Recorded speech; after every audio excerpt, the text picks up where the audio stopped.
Meet the tomorrow today. ICFI is the bridge between tomorrow and today. Bridge between aspirations and accomplishment. Bridge between I wish to I can. I will remove the gap. Welcome to the I. I am ICFI. Belief called I can fly above imagination.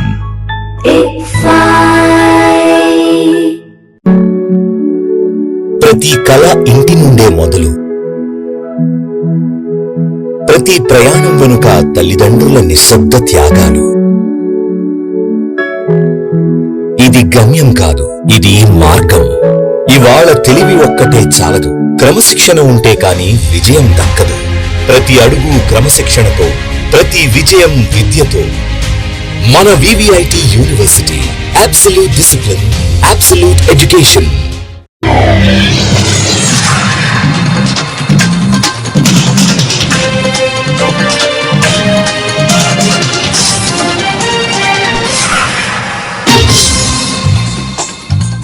నమస్కారం, city news తెలుగుకి స్వాగతం. ఈనాటి వార్తా విశేషాలు. మన్నవీరుడు అల్లూరి సీతారామరాజు ఆశయాలను ప్రతి ఒక్కరూ స్ఫూర్తిగా తీసుకోవాలని కలెక్టర్ సాయికాంత్ వర్మ సూచించారు. నాగ్సింటలో జరిగిన అల్లూరి సీతారామరాజు 129వ జయంతి వేడుకల్లో collector Saikanth Varma, MLA Mohammed Nazir, tribal welfare అధికారి దుర్గాబాయ్, ఆంధ్రప్రదేశ్ ఆదివాసీ ఎరుకుల సంక్షేమ సంఘం నాయకులు పాల్గొని నివాళులు అర్పించారు. బ్రిటిష్ పాలకులను తరిమికొట్టేందుకు మన్యం వీరులను తయారు చేసి తమ హక్కులను కాపాడుకున్న మహనీయులు అల్లూరి సీతారామరాజు అని కలెక్టర్, ఎమ్మెల్యే కొనియాడారు. అల్లూరి ఆశయ సాధనకు కృషి చేయాలని పిలుపునిచ్చారు.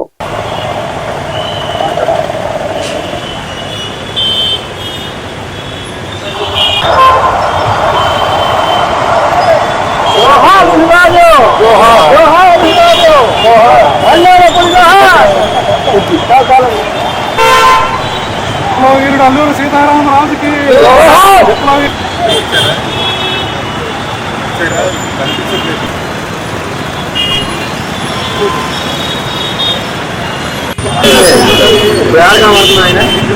ట్రైనింగ్ అల్లూరి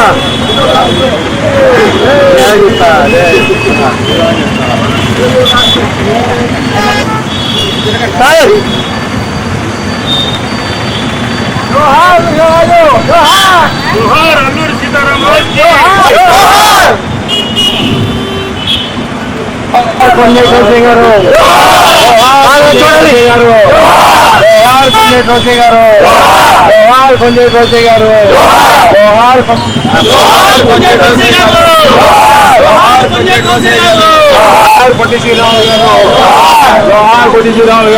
అందరికీ నమస్కారం అండి. ఈరోజు అల్లూరి సీతారామరాజు గారి 129వ జయంతిని పురస్కరించుకొని మనకి గుంటూరు నగరంలో ఉన్న అల్లూరి సీతారామరాజు గారి విగ్రహానికి పూలమాల వేసి నివాళులు అర్పించడం జరిగింది.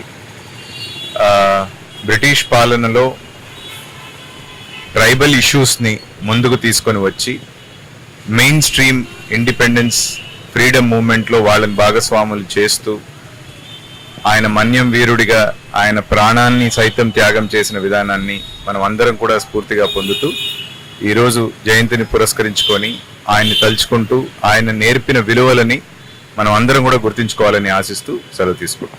సమరయోధుడిగా గిరిజనుల హక్కుల కోసం నిరంతరం పోరాడినటువంటి మహానుభావుడు మన్యంపులి అల్లూరి సీతారామరాజు గారి 129వ జయంతిని పురస్కరించుకొని ఈరోజు దేశవ్యాప్తంగా ఆయన ఘనమైనటువంటి నివాళులు అర్పిస్తున్నటువంటి పరిస్థితులు. స్వాతంత్ర సమరయోధుడిగా ఆనాటి బ్రిటిష్ వారిని నిలదీసినటువంటి వ్యక్తిగా గిరిజనుల హక్కుల కోసం నిరంతరం పోరాడుతూ ఈరోజు గిరిజనులను వాళ్ళ ఆత్మస్థైర్యాన్ని పెంచినటువంటి మహానుభావుడు అల్లూరి సీతారామరాజు గారు. ఈరోజు ఆయన స్ఫూర్తితో ప్రభుత్వం కూడా ముందుకు సాగుతా ఉంది. గౌరవ ముఖ్యమంత్రి చంద్రబాబు నాయుడు గారు నిరంతరం కూడా గిరిజనుల సంక్షేమం కోసం, వారి అభివృద్ధి కోసం అనేక కార్యక్రమాలు ఈరోజు రాష్ట్ర ప్రభుత్వం చేస్తున్నటువంటి పరిస్థితులు. మోడల్ స్కూల్స్ దగ్గర నుండి అలాగే హాస్పిటల్స్, గిరిజన ప్రాంతాల్లో ఉన్నటువంటి తాండాలు ఉండేటువంటి వాళ్ళకు కూడా మౌలిక వసతులు అభివృద్ధి చేసే దాంట్లో ఈ ప్రభుత్వం ఎన్నో కార్యక్రమాలు తీసుకోవడమే కాకుండా అన్ని ప్రాంతాలు కూడా అభివృద్ధి చెందుతూ ప్రతి ఇంటికి ఒక ఎంటర్‌ప్రెన్యూర్ కావాలనేటువంటి ఆలోచనతో ఆ ప్రాంతంలో కూడా స్కిల్ సెంటర్స్ ని ఏర్పాటు చేసి అక్కడ ఉన్నటువంటి గిరిజన యువకులకు కూడా వాళ్ళందరినీ కూడా ఒక వ్యాపారస్తులుగా మంచి ఎంటర్‌ప్రెన్యూర్స్ గా మార్చేటువంటి ప్రయత్నంలో భాగంగా స్కిల్ సెంటర్స్ ని అనేక ప్రాంతాల్లో పెట్టడం జరుగుతూ ఉంది. ఇది అల్లూరి సీతారామరాజు గారు చూపినటువంటి చొరవ, ఆయన స్ఫూర్తితో ఈరోజు రాష్ట్రంలో దేశంలో గిరిజనులందరినీ కూడా అభివృద్ధి చేసి రాజధాని భూ సమీకరణతో స్థానిక రైతులు అనేక ఇబ్బందులు పడుతున్నారని వైఎస్ఆర్సీపీ తాడుకునే నియోజకవర్గ డైమండ్ బాబు తెలిపారు. తొలి విడత భూములు ఇచ్చిన రైతులకు ఇప్పటికీ న్యాయం చేయలేదని చెప్పారు. జిల్లా వైసీపీ కార్యాలయంలో శనివారం ఆయన మీడియాతో మాట్లాడారు. అమరావతిలో చంద్రబాబు రియల్ ఎస్టేట్ కంపెనీ తప్ప ఎక్కడా అభివృద్ధి లేదన్నారు. రాజధానిలో జరుగుతున్న అవినీతిని నిరంతరం ప్రశ్నిస్తూనే ఉంటామని స్పష్టం చేశారు. రాజధాని రైతులు ఎదుర్కొంటున్న సమస్యలన్నీ వైఎస్ఆర్సీపీ అధినేత వైఎస్ జగన్మోహన్ రెడ్డి దృష్టికి తీసుకువెళ్తామని చెప్పారు. వైఎస్ఆర్సీపీ నేతలు రాజధాని పర్యటనకు వెళ్లిన మావిగన్ పేరు ఎత్తిన కూటమి నేతలు హడలెత్తిపోతున్నారని ఎద్దేవా చేశారు. రైతులకు న్యాయం చేసే విషయంలో సుప్రీంకోర్టు ఉత్తర్వులను కూడా పాటించడం లేదన్నారు. రెండో విడత భూ సమీకరణకు వెళ్తున్న సమయంలో రైతుల నుండి వ్యతిరేకత వ్యక్తమవుతుందని ఆయన వెల్లడించారు. రైతుల ప్రశ్నలకు సమాధానం చెప్పాలని డిమాండ్ చేశారు.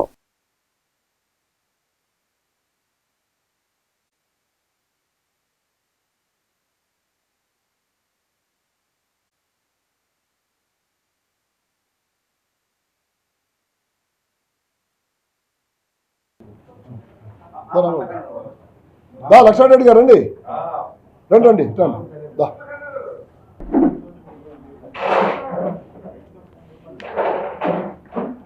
రాలేదా ఏం రావరా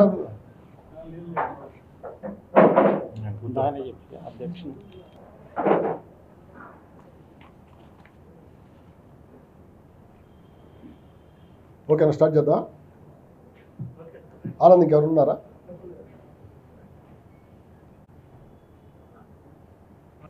జగన్మోహన్ రెడ్డి గారు మాట్లాడినటువంటి మావిగాన్ దాని మీద తెలుగుదేశం పార్టీకి సంబంధించినటువంటి నాయకులు వాళ్ళ ఇష్టారాజ్యంగా జగన్మోహన్ రెడ్డి గారు మాట్లాడినటువంటి మాట అదేదో తప్పుగా ప్రజల్ని కన్ఫ్యూజ్ చేసేటువంటి ఒక వాతావరణాన్ని తెలుగుదేశం పార్టీ నాయకులు వాళ్ళ యొక్క తప్పుల్ని కప్పిపుచ్చుకోవటానికి, వాళ్ళ యొక్క పరిపాలన యొక్క లోపాలని కప్పిపుచ్చుకోవటానికి ఒక డైవర్షన్ పాలిటిక్స్కి శ్రీకారం చుట్టారు. ఇవాళ వైఎస్ఆర్ కాంగ్రెస్ పార్టీ తాడికొండ నియోజకవర్గ సమన్వయకర్తగా జగన్మోహన్ రెడ్డి గారు ఏం చెప్పారు, అమరావతిలో ఏం జరుగుతుంది, మావిగాన్ అంటే ఏంటి, దాని మీద ప్రజలకి ఒక స్పష్టమైనటువంటి అవగాహనతో ప్రజలున్న పరిస్థితుల్లో మీరు ఎందుకు కన్ఫ్యూజ్ చేస్తూ ఉన్నారనేది కూడా ఈరోజు మీడియా మిత్రుల ద్వారాగా ప్రజలందరూ కూడా తెలియజేయాలన్న ఆలోచనతో మాట్లాడుతూ ఉన్నాం. ఒకసారి మనం గతంలోకి వెళ్తే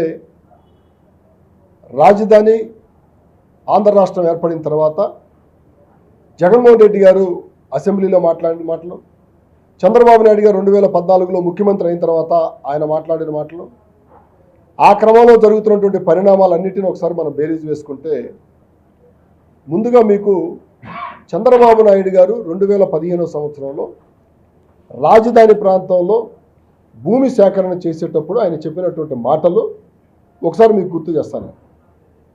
ఆయన 2015లో చెప్పిన మాట ఏంటంటే, భవిష్యత్ అవసరాలను దృష్టిలో పెట్టుకొని, ప్రజా అవసరాలను దృష్టిలో పెట్టుకొని 2015లో చెప్పిన మాట 2050వ సంవత్సరం వరకు, అంటే ఇంకొక 35 సంవత్సరాల వరకు మనం అక్కడ పొలం కావాలి, డెవలప్మెంట్ కోసం అనేటువంటి పరిస్థితి ఉత్పన్నం కాకూడదు. కాబట్టి వాటన్నిటిని దృష్టిలో పెట్టుకొని ఈ రోజున ల్యాండ్ పూలింగ్, భూ సమీకరణ చేస్తున్నాము, దీనికి మీరందరూ సహకరించండి అని చెప్పాడు. ఆయన మాటలు నమ్మారు. ఆంధ్ర రాష్ట్రంలో ఆ రోజు జగన్మోహన్ రెడ్డి గారు అసెంబ్లీలో ఆయన కూడా ఒక మాట చెప్పాడు. ఆ మాట కూడా మీ ద్వారా గుర్తు చేస్తా ఉన్నాను. ఆయన చెప్పిన మాట ఇంతకుముందు కూడా చెప్పాము, మళ్ళీ ఇంకోసారి గుర్తు చేస్తా ఉన్నాం. వీటన్నిటిని కూడా ఆంధ్ర రాష్ట్ర ప్రజలు బేరీజ్ వేయాలని చెప్పి, మరి ముఖ్యంగా అమరావతి ప్రాంతంలో, రాజధాని ప్రాంతంలో ఉన్న రైతులు, ప్రజలు కూడా గమనించాలని చెప్పి మీ ద్వారా తెలియజేస్తాం. ఆయన చెప్పింది 2050వ సంవత్సరం దాకా ఎట్టి పరిస్థితుల్లో కూడా భవిష్యత్ అవసరాలను దృష్టిలో పెట్టుకుని ఒక మెగా సిటీ నిర్మించాలి. కాబట్టి ఇప్పుడు 35,000 ఎకరాలు 38,000 ఎకరాలు రైతుల దగ్గర నుంచి తీసుకొని ప్రభుత్వ భూమి ఒక 20,000 ఎకరాలు మొత్తం కలిపి 55,000 ఎకరాలు ఆయన ల్యాండ్ పూలింగ్ ద్వారా తీసుకున్నాడు. ఇవాళ ఆయన దగ్గర 55,000 ఎకరాలు ఉంది. ఆ రోజు జగన్మోహన్ రెడ్డి గారు ఏం చెప్పారంటే, మీరు రైతుల దగ్గర నుంచి పొలాలు తీసుకోవద్దు, రాజధానికి అవసరమైతే 30,000 కాకపోతే 40,000, 40,000 కాకపోతే 50,000 ఎకరాల కోసం మనం తీసుకుందాం చేద్దామని చెప్పి, కానీ ప్రభుత్వ భూమిని వాడదాం ఫస్ట్ అని చెప్పాడు. అసెంబ్లీ సాక్షిగా చెప్పాడు. ఆ మాట చంద్రబాబు నాయుడు గారు ఒక ప్రతిపక్ష నాయకుడిగా చెప్పినటువంటి మాటని ఎక్కడైనా స్వాగతించాడా? లేదు. ఆయన చెప్పిన దాంట్లో ఎంతవరకు కరెక్ట్ ఉంది ఏంటి అనేటువంటి అంశాలని ఎక్కడైనా బేరీజ్ వేసి ఆలోచన చేశాడా? ఇవేమి చేయకుండా ఏకపక్షంగా ఉన్న పరిస్థితుల్లో ల్యాండ్ మొత్తం తీసుకున్నారు. మీరు తీసుకున్న తర్వాత ఏం చెప్పారు రైతులకి? మీ దగ్గర ల్యాండ్ తీసుకున్న వెంటనే ఒక 3 సంవత్సరాల కాల వ్యవధిలో నేను మీ ప్లాట్కి సంబంధించి అండర్ గ్రౌండ్ డ్రైనేజ్ కావచ్చు, కరెంటు కావచ్చు, అవి కావచ్చు, ఇవి కావచ్చు అని చెప్పి చేసుకుంటారు. జిల్లా కాంగ్రెస్ పార్టీ కార్యాలయంలో పార్టీ విస్తృత స్థాయి సమావేశం జరిగింది. ఈ సందర్భంగా మాజీ కేంద్ర మంత్రి జేడీ శీలం మీడియాతో మాట్లాడారు.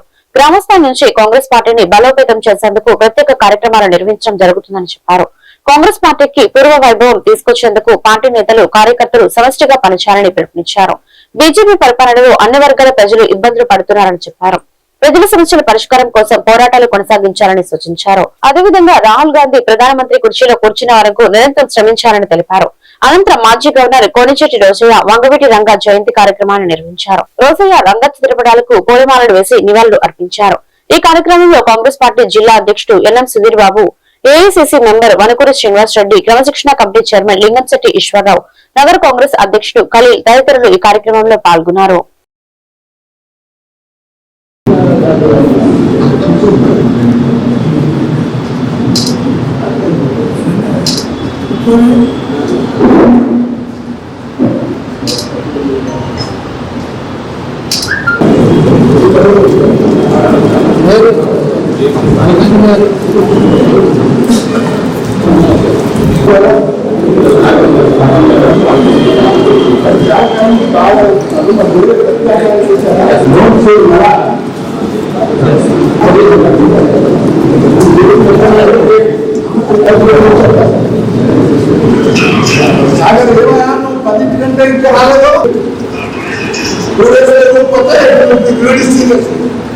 నేను ఎవరితో అడగలేదు, ఆ నువ్వు రావాల్సిన పని లేదు, నువ్వు వెళ్ళి ఆ పని చూసుకో.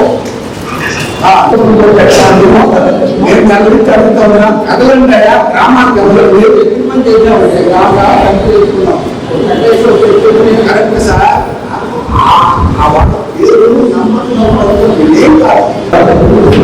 గ్రామంలో ఇద్దరు ముగ్గురు పెట్టారా? పెట్టారు కదా, మరి ఫోన్ నెంబర్ అయిపోయింది కదా, వాళ్ళిద్దరు చెప్పండి. మీ పెద్ద గ్రామాలకి మండలంలో జయంతి జరుపుకుంటున్నాము. ముఖ్యంగా ఈరోజు జిల్లా కాంగ్రెస్ కమిటీ రివ్యూ, అంటే ముఖ్యంగా మండలాల్లో మండలాధ్యక్షులు, అదేవిధంగా జిల్లా కమిటీలు ఏర్పాటు చేసుకొని ఒక ఆర్గనైజేషన్ పరంగా ప్రతి గ్రామంలో ఒక 5-6 ఉండేటట్టు గ్రామ కాంగ్రెస్ కమిటీ ఏర్పాటు చేయాలి. అదేవిధంగా వార్డుల్లో ప్రతి వార్డులో వార్డు కమిటీ ఏర్పాటు చేయాలనేటువంటిదే నా లక్ష్యం. దాని గురించి చర్చించి ఈ 8వ తేదీ లోపల ఇవన్నీ కూడా ఏఐసిసికి ఇవ్వాల్సి ఉంటుంది.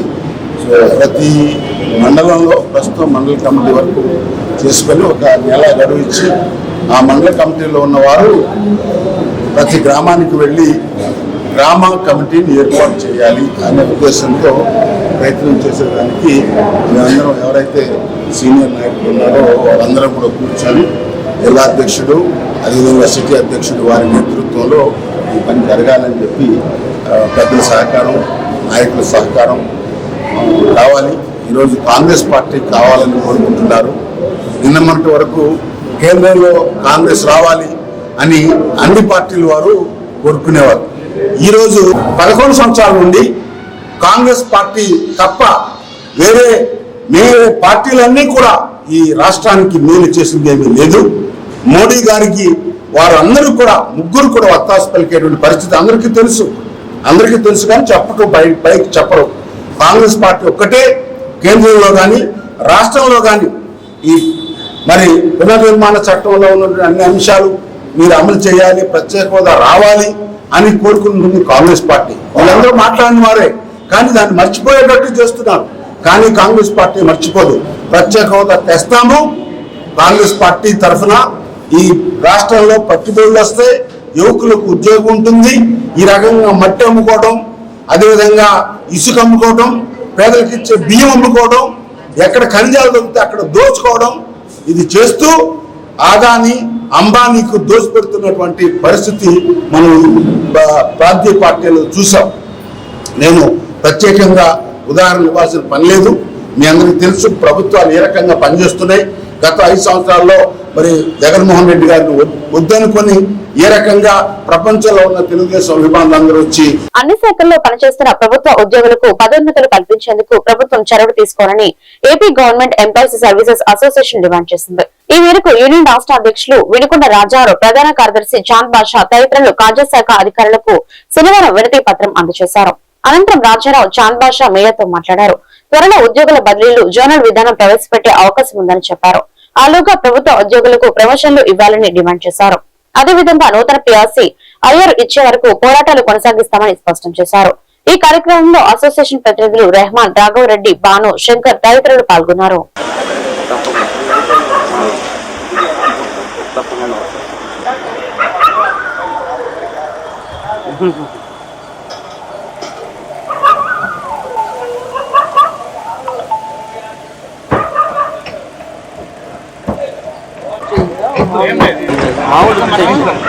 జిల్లా ఖజానాధికారి గారిని కలిసి పెండింగ్ లో ఉన్నటువంటి ప్రమోషన్ వీళ్ళకి త్వరగా పదోన్నతులు ఇవ్వడం వల్ల వాళ్ళు ఈ జిల్లా వెళ్ళే పరిస్థితి ఉంది కాబట్టి త్వరగా పదోన్నతులు కల్పించాలని రిప్రజెంటేషన్ ఇచ్చారు. ఇది దీర్ఘకాలంగా అపరిష్కృతంగా ఉన్నటువంటి సమస్య. ప్రభుత్వ కార్యాలయాల్లో అనేక డిపార్ట్మెంట్లో ప్రెసిడెన్షియల్ ఆర్డర్ 2025 ప్రకారం జోనల్ సిస్టమ్ ఏర్పడుతున్నందున ఉన్నటువంటి ఉమ్మడి జిల్లాల్లో పదోన్నతుల కోసం ఎదురు చూస్తున్నటువంటి ఉద్యోగుల హక్కైనటువంటి పదోన్నతి అనేటువంటి దాన్ని ట్రెజరీ డిపార్ట్మెంట్లో తప్పనిసరిగా ఇంప్లిమెంట్ చేయాలి. దానికోసం ఆంధ్రప్రదేశ్ ప్రభుత్వ ఉద్యోగుల సర్వీసెస్ అసోసియేషన్ ఈరోజు రాష్ట్ర కార్యవర్గం, జిల్లా కార్యవర్గంతో సహా ఈరోజు డిప్యూటీ డైరెక్టర్ గారికి రిప్రజెంట్ చేయడం జరిగింది. నా పేరు వినుకొండ రాజారావు, రాష్ట్ర అధ్యక్షుడు, ఆంధ్రప్రదేశ్ ప్రభుత్వ ఉద్యోగుల సర్వీసెస్ అసోసియేషన్.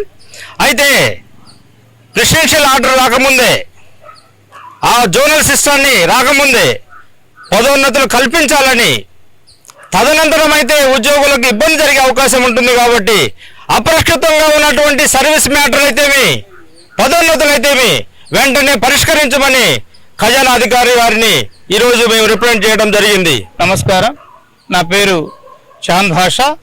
నేను Andhra Pradesh government employees service association రాష్ట్ర ప్రధాన కార్యదర్శిగా ఉన్నాను.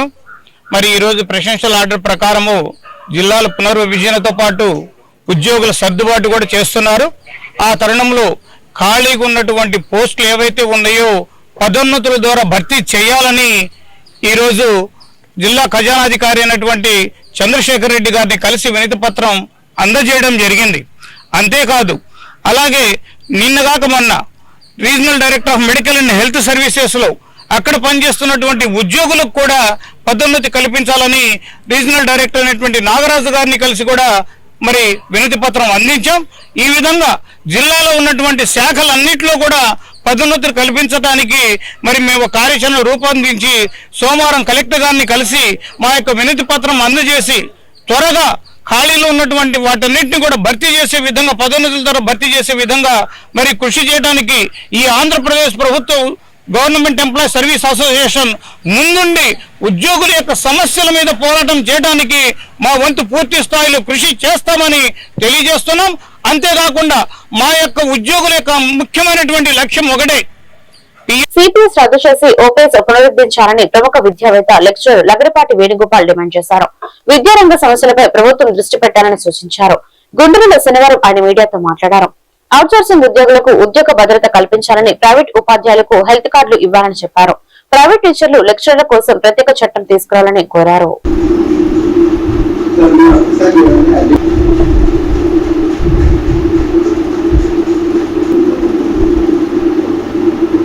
పేరు లగడపాటి వేణుగోపాల్. మీకు తెలుసు, గతంలో గ్రాడ్యుయేట్ ఎమ్మెల్సీ ఇండిపెండెంట్ అభ్యర్థిగా పోటీ చేశాను. ఇప్పుడు ఉపాధ్యాయ ఎమ్మెల్సీగా కూడా పోటీ చేయాలని, రాబోయే ఉపాధ్యాయ ఎమ్మెల్సీ కూడా పోటీ చేయాలని నేను నిర్ణయించుకున్నాను. ఆ క్రమంలో మనం కిందటిసారి తిరిగాం, 33 నియోజకవర్గాల టీచర్స్ లెక్చర్స్ వీళ్ళందరూ కలుసుకొని వచ్చాం. దానివల్ల కొన్ని సమస్యలు వాళ్ళలో ఉన్నాయి. అవన్నీ మనం గుర్తించి వాటి మీద ఈ ప్రభుత్వాలు ఆ సమస్యలను పూర్తి చేయాలని, కంప్లీట్ చేయాలని, సాల్వ్ చేయాలని మనం ఈ మ్యానుఫ్యాక్చర్ లాగా డిమాండ్లు పెట్టుకున్నాం. కొన్ని దాదాపు 16 డిమాండ్లు ఉన్నాయి దీనిలో. మీకు తెలియదు, ప్రైవేట్ లెక్చర్స్ ఉన్నారు, గవర్నమెంట్ లెక్చర్స్ ఉన్నారు, ప్రైవేట్ రంగంలో ఉపాధ్యాయులు ఉన్నారు, గవర్నమెంట్ రంగంలో ఉపాధ్యాయులు ఉన్నారు. వీళ్ళ సమస్యలు కొద్దిగా డిఫరెంట్గా ఉంటాయి. వాళ్ళకి ఏమన్నా యాప్లు గొడవ ఉన్నట్టయితే వీళ్ళకి ఏమన్నా అసలు అడ్మిషన్స్ గొడవ ఈ ప్రైవేట్ వాళ్ళకి వచ్చేసరికి. అలాగే చాలా జీతాలు చాలా స్వల్పంగా ఉండడం అనేది మనం గమనించాము ప్రైవేట్ రంగంలో. ఎలా అంటే దాదాపు 15,000 నుంచి ఉంటాయి వాళ్ళ జీతాలు. 11,000 మన గుంటూరులో 11,000 నుంచి, జూనియర్ లెక్చర్కి 11,000 నుంచి ఉంటాయి. ఆడితే ఎలా పోతారండి, బతకడం కష్టం. అందుకని మనం దాదాపు లెక్చర్స్కి అయితే 650 రూపాయలు గంటకు ఉండాలి. ఎన్ని గంటలు చేస్తే 450 రూపాయలు ఇవ్వాలి అని మేము డిమాండ్ చేస్తున్నాం. ఏంటంటే కుటుంబాలు జరగాలి కదా. 13 ఏళ్ళతో కాలేజీలో చూస్తాం, కేటీఆర్ కాలేజీ గుడివాడ, వాళ్ళు చాలా స్వల్పమైన జీతానికి పనిచేస్తున్నారు. దాదాపు 20 ఏళ్ళు 13,000 పనిచేసే వాళ్ళు ఉన్నారు. ఎట్టబోతారని కుటుంబాలు. వాళ్ళు ఏమంటున్నారు, మమ్మల్ని మినిమం కాంట్రాక్ట్ లెక్చర్స్గా గుర్తించి కొద్దిగా వేజెస్ కూడా పెరిగే విధంగా చూడమని కోరడం జరిగింది. ఆ విషయాన్ని కూడా మన దాంట్లో ఇంక్లూడ్ చేసాం. కాబట్టి వాళ్ళందరినీ కూడా జీతాలు పెంచాలి, వాళ్ళు కాంట్రాక్ట్ లెక్చర్గా గుర్తించాలని మేము డిమాండ్ చేస్తా ఉన్నాం. అలాగే పార్ట్ టైం లెక్చర్స్ ఉన్నారు, కొంతమంది రిటైర్ అయిపోతున్నారు. పార్ట్ టైం లెక్చర్స్ కానీ గవర్నమెంట్ కాలేజీలో కొంతమంది రిటైర్ అయి కూడా పోతారు. వాళ్ళు పక్కనే 2 రకాల టీచర్స్ ఉంటారు. పార్ట్ టైం అనేది జీతం నామినల్గా ఉంటుంది, అదే గవర్నమెంట్ వాళ్ళకైనా ఎక్కువగా ఉంటుంది. వీళ్ళకి కూడా వాళ్ళతో పాటు జీతాలు ఇవ్వాలని మేము డిమాండ్ చేస్తున్నాం. తర్వాత ఉపాధ్యాయులకి బకాయిలు ఉన్నాయి, ఏది రిటైర్మెంట్ బకాయిలు ఇవ్వట్లేదు, అవన్నీ ఇవ్వాలని. అలాగే హెల్త్ కార్డులు ప్రైవేట్ వాళ్ళకి లేవు. నోటిఫికేషన్ రాగానే అందరూ కూడా తమ ఓటు హక్కుని వచ్చేటట్టుగా చూసుకోండి. దానికోసం మేము హెల్ప్ చేస్తాం, హెల్ప్ కేంద్రాలను కూడా పెడతాము. మీరందరూ కూడా ఓటుగా నమోదు చేసుకుని రాబోయే కాలంలో నాకు మద్దతు ఇస్తారని కోరుకుంటూ మీ అందరికీ నమస్కారాలు తెలియజేస్తున్నాను. గుంటూరులో ఓటర్ల జాబితా ప్రత్యేక సమగ్ర సవరణ ప్రక్రియను నిర్దేశిత గడువు జూలై 14 కంటే ముందుగానే పూర్తి చేసేలా ప్రత్యేక శ్రద్ధ చూపాలని కమిషనర్ కె మయూర్ అశోక్ ఆదేశించారు. శనివారం ఆకులవారి తోటలోని ఇరిగేషన్ కార్యాలయం, నేతాజీ నగర్, వెంగళరావు నగర్ లోని పోలింగ్ కేంద్రాల ఓటర్ల ఎన్యూమరేషన్ ఫారాల స్వీకరణ, డిజిటలైజేషన్ ప్రక్రియను పరిశీలించారు. ఈ సందర్భంగా కమిషనర్ మాట్లాడుతూ కేంద్ర ఎన్నికల సంఘం ప్రతిష్టాత్మకంగా చేపట్టిన ఎస్ఆర్ కార్యక్రమాన్ని గడువులోగా పూర్తి చేసేందుకు డిజిటలైజేషన్ ప్రక్రియను మరింత వేగవంతం చేయాలని సూచించారు. ఎందుకంటే గడువు 15వ తేదీ నాటికి ఏమైనా సాంకేతిక సమస్యలు తలెత్తినా లేదా ఫారాలను అందరూ ఒక్కసారిగా తీసుకురావడం వలన వాటిని డిజిటలైజేషన్ చేయలేకపోతే ఈ నెల 21న విడుదలయ్యే డ్రాఫ్ట్ ఓటర్ లిస్ట్ లో ఓటర్ గా పేరు ఉండదు కనుక గడువు కంటే ముందుగానే ఫారాలను అందిస్తే వాటిని ఏ రోజుకు ఆ రోజు డిజిటలైజేషన్ చేయడం జరుగుతుందని అన్నారు. కనుక ఓటర్లు కూడా తమకు అందిన ఎన్యూమరేషన్ ఫారాలను నింపి బిఎల్ఓలకు అందించాలని కోరారు. బిఎల్ఓలు ఎన్యూమరేషన్ ఫారాల డిజిటలైజేషన్ కు పక్కాగా నిర్వహిస్తూ ఓటర్ల వివరాల నమోదులో ఎలాంటి పొరపాట్లకు తావు లేకుండా ప్రతి ఫారాన్ని క్షుణ్ణంగా పరిశీలించాలని ఆదేశించారు.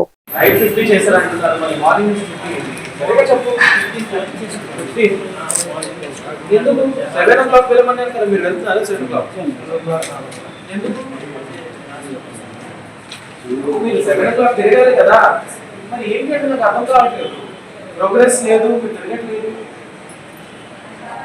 ఏంటి పోలీసు మీరు ఎందుకు వెళ్ళట్లేదు 7 o'clock వాళ్ళు? నేను డిస్ట్రిబ్యూట్ చేశారా? చేస్తున్నాను sir. I have some practical గా ఎన్ని డిస్ట్రిబ్యూట్ చేశారు? ప్రాక్టికల్ గా 80% డిస్ట్రిబ్యూట్ చేశారు. 20% ఫామ్ మీ దగ్గర ఉన్నాయా?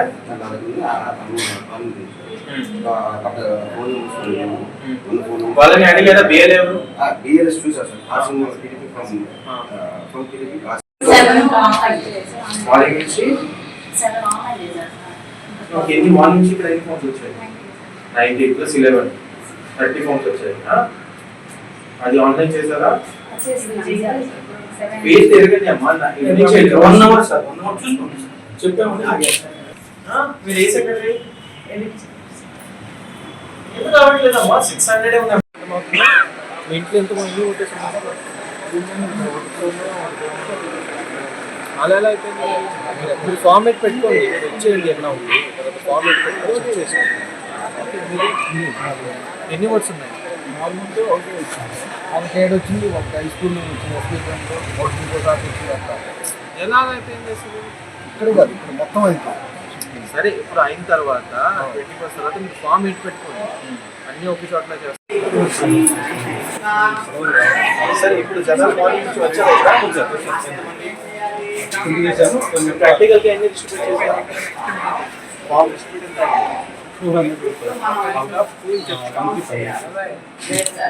150 మరి రావట్లేదు. అందరూ వెళ్ళారు కదా అమ్మా, ఇప్పుడే ఆలోచిస్తున్నారు. 80% ఇద్దరు ఏం చేస్తారు? అమ్మా ఒక 50 ఫామ్ తెచ్చిస్తే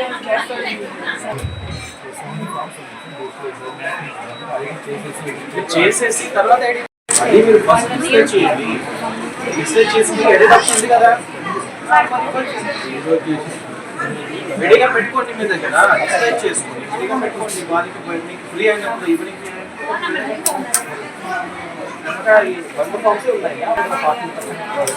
భాష్యం రామకృష్ణ రాజ్యసభ సభ్యులుగా ప్రమాణ స్వీకారం చేసిన సందర్భంగా దుగ్గరాల రైలుపేట అన్నా క్యాంటీన్ వద్ద శనివారం నిరుపేదలకు ఎటువంటి నగదును తీసుకోకుండా ఉచితంగా అన్నదానం నిర్వహించారు. ఉదయం అల్పాహారంతో పాటు మధ్యాహ్న సమయంలో ప్రత్యేక పదార్థాలతో నిరుపేదలకు అన్నదానం చేశారు.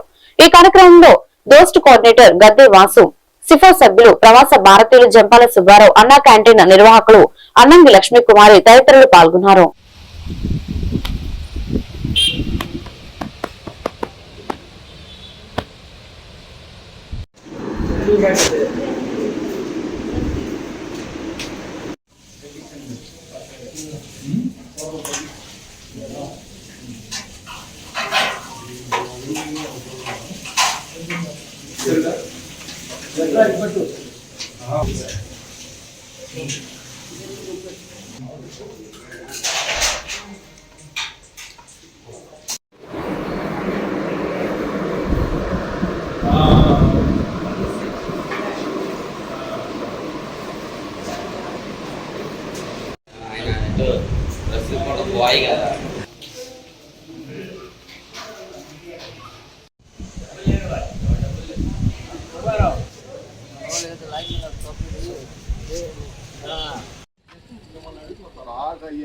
నా దగ్గర కూర్చొని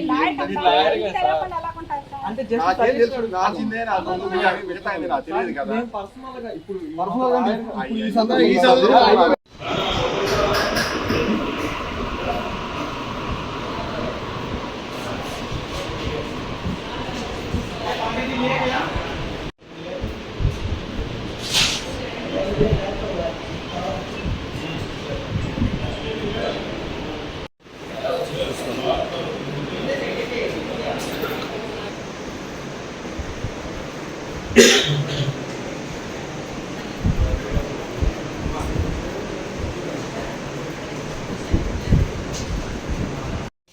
భాష్యం రామకృష్ణ గారు రాజ్యసభ సభ్యులుగా ఎన్నికైన సందర్భంలో వారి యొక్క స్నేహితులు మన జిల్లాలో ఉన్నటువంటి అన్ని అన్నా క్యాంటీన్లో కూడా ఉచితంగా పేదలకి అన్నదానం చేస్తున్నారు.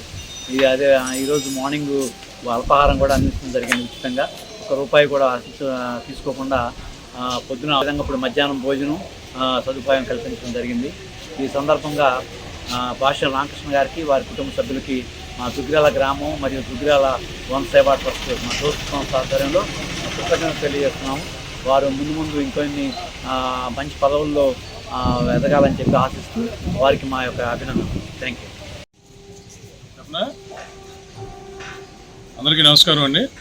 ఈరోజు మన రాజ్యసభ సభ్యులుగా కొత్తగా ఎంపికైనటువంటి శ్రీ భాష్యం రామకృష్ణ గారి ఆధ్వర్యంలో వారు రాజ్యసభగా ఎంపీగా ఎన్నికైనందుకు ఆ శుభ సందర్భంలో జిల్లాలో ఉన్నటువంటి అన్న క్యాంటీన్లలో వారి స్నేహితులు, వారి చారిటబుల్ ట్రస్టులు ఇవన్నీ కలిపి వారి దాతృత్వంలో అందరికీ కూడా పేదలకి అన్నదానం మరియు ఉదయం పూట అల్పాహారం కూడా వారు అన్ని అన్న క్యాంటీన్లోనూ కట్టి ఉన్నారు. ఈరోజు జిల్లాలో ఉన్న అన్న క్యాంటీన్లు అన్నింటిలోనూ ఎవరు కూడా ఎటువంటి ₹1 కూడా ఇవ్వాల్సిన పని లేకుండా చక్కగా అందరూ కూడా కడుపునిండా వారు భోంచేసే విధంగా రామకృష్ణ గారు ఈరోజు వారి స్నేహితులు కానివ్వండి, చారిటబుల్ ట్రస్టులు కానివ్వండి సాయం చేస్తున్నారు. వారికి మా గ్రామ ప్రజల తరఫున కృతజ్ఞతలు తెలియజేసుకున్నాం. వారు భవిష్యత్తులో మరిన్ని ఉన్నత శిఖరాలు అధిరోహించాలని కోరుకుంటూ వారికి వారి కుటుంబ సభ్యులకి కూడా మా దుగ్గిరాల గ్రామం తరఫున ధన్యవాదాలు తెలియజేసుకున్నాం. రాష్ట్ర మాజీ ముఖ్యమంత్రి మరియు తమిళనాడు మాజీ గవర్నర్ దివంగత మహానేత శ్రీ కోణిజెట్టి రోషయ్య 73వ జయంతి సందర్భంగా వైఎస్ఆర్ కాంగ్రెస్ పార్టీ తరఫున జిల్లా YSR Congress party working president Gopireddy Srinivas Reddy స్థానిక శివుడు బొమ్మ సెంటర్ లోని మహానేత కోణిజెట్టి రోషయ్య విగ్రహానికి పూలమాలలు వేసి ఘనంగా నివాళులు అర్పించారు. ఈ సందర్భంగా డాక్టర్ గోపిరెడ్డి శ్రీనివాస్ రెడ్డి మాట్లాడుతూ రాష్ట్రంలోని ఆర్థిక మంత్రి కూడా కోణిజెట్టి రోషయ్య లాగా దాదాపు 16 సంవత్సరాలు బడ్జెట్ ప్రవేశపెట్టిన దాఖలాలు లేవని, ఒక రాష్ట్ర ఆర్థిక బడ్జెట్ ను 16 సార్లు ప్రవేశపెట్టిన ఘనత ఆయనకే దక్కిందని, రైస్ మిల్లులో చిన్న స్థాయి గుమస్తా స్థాయి నుంచి ఆర్థిక ముఖ్యమంత్రిగా, రాష్ట్ర ముఖ్యమంత్రిగా, గవర్నర్ గా ఉన్నత పదవులు అధిరోహించారని, అలాంటి మహా వ్యక్తి ఈ రాష్ట్ర ముఖ్యమంత్రిగా పనిచేయడం చాలా సంతోషకరమైన విషయమని, ఆయన సేవలకు గుర్తుగా వైఎస్ఆర్ కాంగ్రెస్ పార్టీ ఆధ్వర్యంలో 2019-24 మధ్యలో కోణిజెట్టి రోషయ్య విగ్రహాన్ని ఏర్పాటు చేశామని, ఈ రాష్ట్రానికి ఆయన సేవలు ఎప్పుడు గుర్తు చేసుకుంటామని ఈ సందర్భంగా తెలియజేశారు. రాష్ట్ర మాజీ ముఖ్యమంత్రి వర్యులు, తమిళనాడు మాజీ గవర్నర్ శ్రీ కోణిజెట్టి రోషయ్య గారి యొక్క 93వ జయంతి సందర్భంగా వైఎస్ఆర్ కాంగ్రెస్ పార్టీ తరఫున ఆయన ఘనమైన నివాళులు అర్పించే కార్యక్రమం చేసి, ముఖ్యంగా ఈ రాష్ట్రంలో ఏ ఆర్థిక మంత్రి కూడా బడ్జెట్ రోషయ్య గారి లాగా దాదాపు 16 సంవత్సరాలు ఎప్పుడూ కూడా ప్రవేశపెట్టలేదు. రోషయ్య గారు చిన్న స్థాయి నుంచి ఏదో లండన్లో ఎకనామిక్స్ స్కూల్లో చదువుకోలేదు, లేదా అమెరికాలో మరి ఇది చేయలేదు, డిగ్రీ పొందలేదు. ఒక చిన్న స్థాయి నుంచి వేమూరులో ఒక రైస్ మిల్ స్థాయి నుంచి చిన్న చిన్న పద్దులు లెక్కలు చూసే వ్యక్తి ఈ రాష్ట్ర ఆర్థిక మంత్రిగా ఎదగటం నిజంగా ఆయన గొప్పతనం, ఆయన గొప్ప మేధావి. కాబట్టి అలాంటి వ్యక్తి ఈ రాష్ట్ర ముఖ్యమంత్రిగా పనిచేయడం చాలా సంతోషకరమైన విషయం. ముఖ్యంగా ఆయన విగ్రహాన్ని నర్సరావుపేటలో వైఎస్ఆర్ కాంగ్రెస్ పార్టీ ఆధ్వర్యంలో 2019-24 మధ్యలో ఈ విగ్రహాన్ని ఏర్పాటు చేశాం. ఖచ్చితంగా మరి రోషయ్య గారిని ఎప్పుడు కూడా ఎల్లప్పుడూ కూడా గుర్తుపెట్టుకుంటామని చెప్పి ఈ సందర్భంగా తెలియజేస్తూ సెలవు తీసుకుంటున్నారు. ఉమ్మడి ఆంధ్రప్రదేశ్ మాజీ ముఖ్యమంత్రి దివంగత నేత కోణిజెట్టి రోషయ్య 73వ జయంతి వేడుకలను శనివారం నర్సరావుపేట పట్టణంలోని శివుని బొమ్మ సెంటర్ లో ఘనంగా నిర్వహించారు. ఈ కార్యక్రమానికి నర్సరావుపేట ఎమ్మెల్యే డాక్టర్ చంద్రవాడ అరవింద్ బాబు ముఖ్య అతిథిగా హాజరై రోషయ్య విగ్రహానికి పూలమాలలు వేసి ఘనంగా నివాళులు అర్పించారు. రోషయ్య తన సుదీర్ఘ రాజకీయ ప్రస్థానంలో మొత్తం 16 సార్లు రాష్ట్ర బడ్జెట్ ను అసెంబ్లీలో ప్రవేశపెట్టారు. వరుసగా 7 సార్లు బడ్జెట్ ప్రవేశపెట్టిన ఆయన రికార్డు సృష్టించారు. 2009 సెప్టెంబర్ 3 నుండి 2010 నవంబర్ 24 వరకు ఉమ్మడి ఏపీకి 15వ ముఖ్యమంత్రిగా పనిచేశారు. ఆ తర్వాత తమిళనాడు, కర్ణాటక రాష్ట్రాలకు గవర్నర్ గాను బాధ్యతలు నిర్వహించారు. సోదరులందరికీ ధన్యవాదాలు. మన ఆరి వయసుల ముద్దబిడ్డ కోణిజెట్టి రోషయ్య గారి జయంతి సందర్భంగా మరి ఆరి వయసులందరూ కూడా, యువకులు, ఆరి వయసు పెద్దలందరూ కూడా ఈ కార్యక్రమాన్ని హాజరై విజయవంతం చేయడం జరిగింది. ఒక రాష్ట్ర ముఖ్యమంత్రిగా, అదేవిధంగా తమిళనాడు గవర్నర్గా, ఎంపీగా, ఎమ్మెల్యేగా ఎన్నో మినిస్టర్ పదవులు, అదే ఆర్థిక శాఖ మంత్రిగా ఎన్నో పదవులు అలంకరించిన రోషయ్య గారిని ఎవరు కూడా మర్చిపోరు. ముఖ్యంగా ఆయన ఆర్య వయసులో ముందు బిడ్డ, అందరికీ కూడా ఎళ్ళగానే పలకరించి ఎంతో చక్కగా సహాయం చేసే వ్యక్తి. అటువంటి వ్యక్తిని ఎవరు కూడా మర్చిపోలేని పరిస్థితి. వాళ్ళ జాతిపతి గాంధీ గారు, అదేవిధంగా పొట్టి శ్రీరామ్ గారి తర్వాత పొట్టి రోషయ్య గారిని కూడా ఆర్య వయసులందరూ కూడా చాలా మనసులో పెట్టి చూస్తూ ఉంటారు. కాబట్టి అటువంటి మరి జన్మదిన సందర్భంగా అందరూ కూడా ఈ కార్యక్రమాన్ని విజయవంతం చేసిన ఆర్య వయసు ప్రముఖులందరూ కూడా మరొకసారి ధన్యవాదాలు తెలియజేస్తూ రోషయ్య గారు 4/7/1930 జన్మించడం జరిగింది. కోణిజెట్టి రోషయ్య గారు చేయని పదవులు లేవు. ఎమ్మెల్యే దగ్గర నుంచి ఎమ్మెల్సీ, ఎంపీ, సెంట్రల్ మినిస్టర్, అదే రకంగా ముఖ్యమంత్రి, తమిళనాడు గవర్నర్గా పనిచేయడం వ్యక్తి ఆర్య వయసుల్లో ఆయన ఒక్కడే. రోషయ్య గారు అరణ్యంలో ఉన్న భద్రం లాంటివాడు. ఎవరి పైన అందరితో పలకెత్తడం, మాట్లాడటం, వ్యతిరేకతను కూడా తన దగ్గరికి తీసుకొని మాట్లాడడం అతని చైతన్యం. నిజంగా రోషయ్య గారు ఆర్య వయసుల్లో పుట్టడం మన అదృష్టం. మరి ఈ రోజున అరవింద్ బాబు గారు, నర్సాపేట ఎమ్మెల్యే గారు కూడా జయంతి సందర్భంగా ఇక్కడికి వచ్చేసి వారికి నివాళులు అర్పించడం జరిగింది. అదే రకంగా కార్యక్రమంలో పాల్గొన్నారు. ఈ కార్యక్రమంలో ఉన్న మన మాజీ ముఖ్యమంత్రి అట్లాగే తమిళనాడు మాజీ గవర్నర్ గారు మరి కీర్తి శేషులు శ్రీ పొంగేటి లోకయ్య గారి 93వ జయంతి సందర్భంగా మరి ఇక్కడ షోరూమ్ సెంటర్లో వారి విగ్రహానికి పూల ఆవిష్కరణ జరుగుతుంది.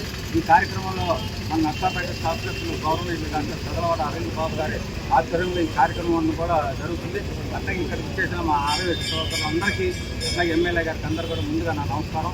ఎందుకంటే మాకు వైశ్య పితామహి మరి పొంగేటి లోకయ్య గారు ఆయన గవర్నర్గా కానీ ముఖ్యమంత్రిగా కానీ అట్లాగే మన ఉమ్మడి రాష్ట్రానికి ఆర్థిక ప్రణాళిక మినిస్టర్గా సుమారు 16 సంవత్సరాలు చేసి అన్ని పదవులు కూడా నిర్వహించి ఆ పదవులకే వన్నె తెచ్చిన మహనీయుడు.